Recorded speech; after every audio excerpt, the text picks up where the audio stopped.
Olá, Luciana. Muito boa noite. Deixa eu ver quem está chegando. Luciana, me diz aí como é que tá o som, se tá legal.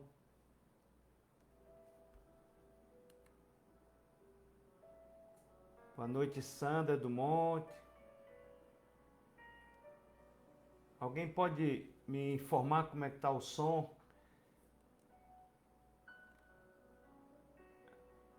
Luciana, só a imagem ok. Muito bem, obrigado a todos que estão chegando agora a mais essa atividade da Sociedade de Estudos Espíritas, Casa de Francisco, ao nosso Evangelho, né, que nós realizamos todos os dias, né, às 8h30, às 20 horas e 30 minutos. Tiago Braga, só em imagem de cinema. Edmilson, irmão querido, sejam todos muito bem-vindos. É uma grata satisfação estar aqui. Roberta Nunes, irmã querida, a Elma Lúcia, sempre com a gente. Leísa Johnson, acho que eu disse o nome certo, se não me perdoe. Meus irmãos, sejam todos bem-vindos mais uma vez, boa noite. Vamos dar início, né, o Evangelho dessa noite, o Evangelho através do Facebook, que é uma proposta da Sociedade de Estudos Espíritas, Casa de Francisco. E desde o ano passado que nós estamos, né, nessa união, né, que nós fazemos aí todas as noites, utilizando a ferramenta da mídia digital do Facebook, para levar, né, ser um momento de reflexão do espírito, né, nosso, né, já que a matéria, que é o nosso corpo, nós estamos passando aí por momentos de dificuldade, enclausuramento, não temos mais aquele contato, mas através dessas mídias sociais nós estamos aproveitando para levar o bem. E hoje, para a gente, todos os dias nós fazemos a Sociedade de Estudos Espíritas, Casa de Francisco, mais conhecida pela sua obra social, o Lar de Clara, né? Nós nos reunimos todos os dias para vir trazer um irmão nosso, vem aqui, faz um estudo, um breve estudo e traz aqui um item do Evangelho segundo o Espiritismo para a reflexão nossa, né? Para a reflexão e internalização, e que isso seja internalizado pelo nosso espírito, ou seja, a nossa verdadeira essência, o espírito encarnado no corpo, né? Que nós estamos momentaneamente, tá?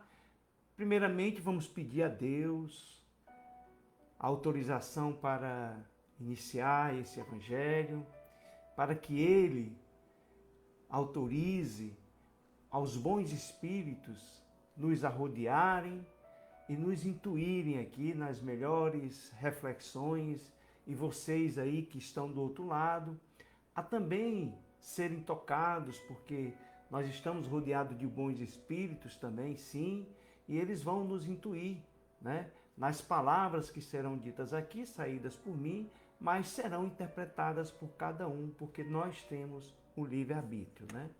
O tema que nós trazemos hoje está lá no capítulo 16, não se pode servir a Deus e a Mamon. E o item que eu escolhi foi o item 3, preservar-se da avareza. Eu vou começar aqui fazendo a leitura, é bem curtinho, na realidade, o tema hoje vai estar dentro do que Lucas escreveu lá no Evangelho, no capítulo 12, dos versos 13 a 21. Diz o seguinte: então, no meio da multidão, um homem lhe disse a Jesus: Mestre, dizei a meu irmão que divida comigo a herança que nos coube. Jesus lhes disse: Ó homem, quem me designou para vos julgar? Ou para fazer as vossas partilhas? Aqui eu vou dar uma pausa muito importante. Veja aí, Jesus, o espírito mais puro que já pisou nessa orbe, o que é que ele diz? Ele não está aqui para julgar, né? Ele não veio julgar ninguém. E daí a gente já tem uma lição que podemos nos tirar. Nosso Pai, Jesus, que conhece muito bem as leis do universo, as leis divinas, sabe que o Pai não nos julga. O que julga são as nossas consciências. Continuando a leitura do texto. E acrescentou: tende o cuidado de preservar-vos de toda a avareza. Alguns evangelhos trazem também a palavra cobiça. Porquanto, seja qual for a abundância em que o homem se encontre, sua vida não depende dos bens que ele possua. Grifei aqui sua vida. De que vida é essa que o Cristo está falando, que Jesus está falando? Porque Jesus, o Espírito mais puro que já pousou, que já andou por essa terra, por esse planeta que nós habitamos momentaneamente, ele não veio falar para o homem que está na carne, o ser que está na carne. A carne em si, o homem, né, essa figura. Mas o ser que habita, o ser inteligente que habita esse homem, que é o que nós somos, a nossa essência, que é espiritual, que é a nossa alma. E Jesus disse também ainda, nessa sequência, disse-lhes a seguir esta parábola, para fazer com que o homem compreendia, porque na época era uma forma de chegar até as pessoas e com que elas compreendessem. Havia um rico homem cujas terras tinham produzido extraordinariamente e que se mantinha a pensar consigo mesmo assim: que hei de fazer, pois já não tenho lugar onde possa encerrar tudo o que vou colher? Aqui está, disse, o que farei. Demolirei os meus celeiros e construirei outros maiores, onde porei toda a minha colheita e todos os meus bens. E direi à minha alma, tens de reserva muitos de bens para longos anos. Repousa, come, bebe, goza.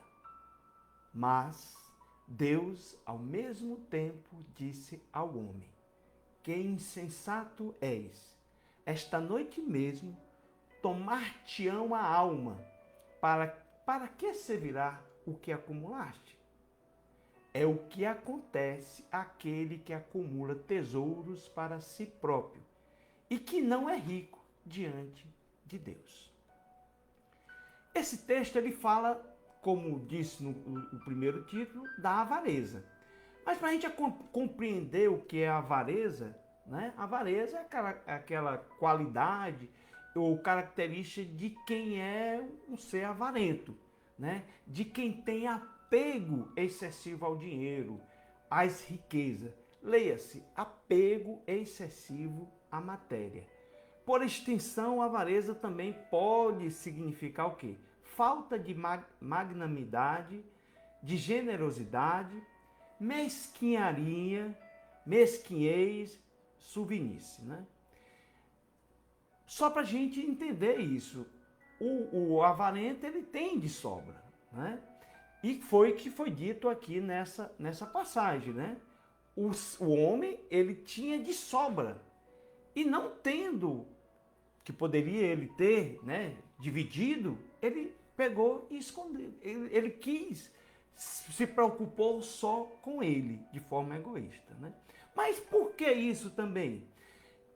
Eu trago também aqui uma questão que está no Livro dos Espíritos, até para a gente entender um pouco, a relação do espírito com a matéria, que é o que tem aqui, né? Na questão 25 de O Livro dos Espíritos, Kardec faz uma consulta aos espíritos superiores que responderam o seguinte, ele faz essa pergunta: o espírito independe da matéria ou é apenas uma propriedade desta, como as cores, o som da luz e o som é do ar? Os espíritos responderam, são distintos uma do outro. O espírito é distinto da matéria. Mas a união do espírito e da matéria é necessária para que a matéria possa expressar inteligência. A matéria sem o espírito é um ser inanimado, parado. O espírito dá inteligência à matéria, né? O espírito atua sobre a matéria, conforme nos dizem aí os espíritos que foram consultados com Kardec. Mas não podemos ficar presa a ela de forma egoística, igual uma criança que recebe um brinquedo. Lembra quando a gente é criancinha, né? Aí dá um brinquedo, a criancinha, não, esse aqui é meu, e ó, é uma briga grande, né? E aí a gente tem que trabalhar. Não, filho, peraí, divida, vamos, né? Já traz na pontinha essa questão, né? Egoística de prender, de querer as coisas, né? Pra gente. Essa é ainda uma das fraquezas morais do espírito, esse apego que nós temos à matéria, né? Carregamos ainda como espíritos imperfeitos que nós somos, né? Como eu disse, criancinhas apegadas a esse brinquedo que Deus nos coloca, mas mais para nós evoluirmos, né? Usarmos da melhor forma possível, né? No livro também, no Evangelho segundo o Espiritismo, tem no capítulo, nesse mesmo capítulo 16, no item 9, que é uma mensagem que um espírito traz, Pascoal, se titulou de Pascoal, lá em Genebra, em 1860, ele nos traz aqui, ele nos faz uma seguinte reflexão, né, sobre o homem não possui senão o que pode levar deste mundo. Poxa, o que é deste mundo, né? O que é que eu levo deste mundo? Aí ele diz, o que encontra ao chegar e o que deixa ao partir, goza durante a sua permanência na terra. O que encontra ao chegar, criancinha nasceu criancinha, saiu do útero da mãe, é o que ele encontra, né? E o que deixa, que ele veio lá, estava lá, e o que deixa ao partir, então ele vai, né, seguir. Isso tudo ele só goza durante a permanência dele na terra. Mas uma vez que é forçado a abandoná-lo, dele não tem senão o gozo e não a posse real. Ou seja, nós somos usufrutuários de tudo que está aqui. Nós não somos dono desse aqui, porque nós vamos deixar. Foi o que aconteceu com o dono lá, né, do celeiro lá, né, que quis construir o celeiro, e Deus tirou, né, levou, né, que ele tem que voltar um dia nós vamos voltar. O que possui ele, pois, o homem? O que é que o homem possui? O Espírito continua respondendo. Nada daquilo que é para o uso do corpo, tudo que é de uso da alma, ou seja, a inteligência, os conhecimentos, as qualidades morais, eis o que traz e o que leva. O que não está no poder de ninguém lhe tirar. O que lhe servirá mais ainda no outro mundo do que neste. Dele depende ser mais rico em sua partida do que em sua chegada, porque daquilo que tiver adquirido de bem depende a sua posição futura. Que bens são esses? As qualidades morais, né? Mas que lições podemos tirar de tudo isso que nós até agora estamos falando, à luz da doutrina espírita, à luz do Consolador prometido do Cristo? Porque Cristo disse que ia nos mandar um Consolador para nos explicar cada palavra, nos fazer entender cada palavra do que o Cristo falou. A doutrina espírita, através dos espíritos, ele nos orienta. Aí eu trago mais uma orientação aqui de um outro espírito, que é o espírito de André Luiz, e numa psicografia que está no livro Vivendo o Evangelho, no item 196, que fala sobre sensatez, ele diz no final o seguinte: Ninguém, que é outra coisa que é um reforço, ninguém está impedido de fazer fortuna com trabalho honesto, mas deve ter a sensatez de não viver exclusivamente para ela. Aí, essa colocação é muito importante de André Luiz, porque nós não estamos aqui condenando a riqueza, de jeito nenhum. Ela é necessária, inclusive, ela foi através das riquezas, de toda a tecnologia, que nós conseguimos agora, nessa pandemia, em menos de um ano, já encontrar, já temos vacina. Né? Já temos vacina, a ciência trabalhou, isso precisou de capital, isso precisou de dinheiro, isso precisou de riqueza, né? Para se produzir isso, para se ter os cientistas estudando, e tudo isso tem matéria-prima e tem custo isso.